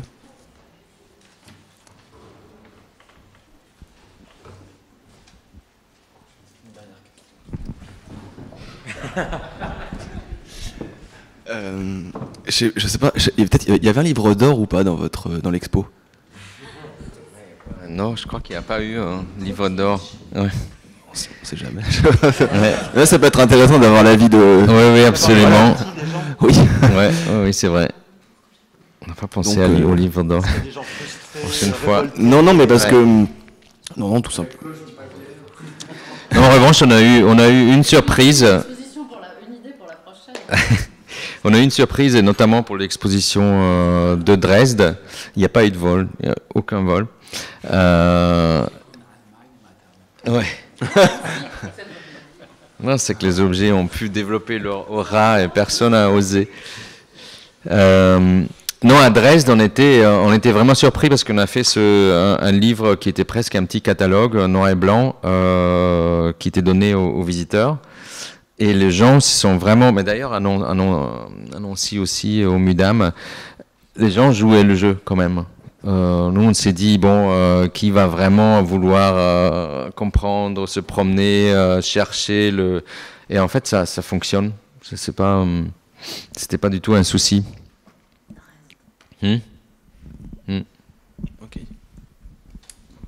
Et on fera le livre d'or, ouais. Non, je sais pas, non, c'est vrai que on en trouve parfois, et souvent, des gens un peu... un qui d'âme vient juste marquer ce qu'il a ressenti, ou... C'est ça que ça peut être intéressant ça aurait pu enrichir notre discussion sur la perception de l'objet, etc. La réception aussi, ouais. Peut-être. Oui, très importante. Comment je passe non. Vous avez d'autres questions?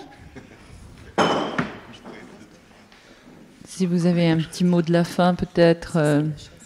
Parce que moi, je tiens à vous remercier chaleureusement d'être venu, parce que franchement, c'était formidable de vous avoir. Voilà, et puis je trouve que c'est, comme vous disiez, Michel, c'est un livre qui ne vieillit pas, un catalogue qui ne vieillit pas, même si on n'a pas vu l'exposition. Il est...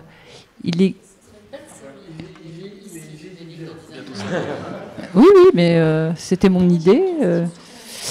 On a déjà un peu amorcé l'histoire, parce que il est vrai qu'en France, l'activité littéraire ou des designers, ou tout du moins des essayistes, est très rare. Donc, quand ça ne sert à rien.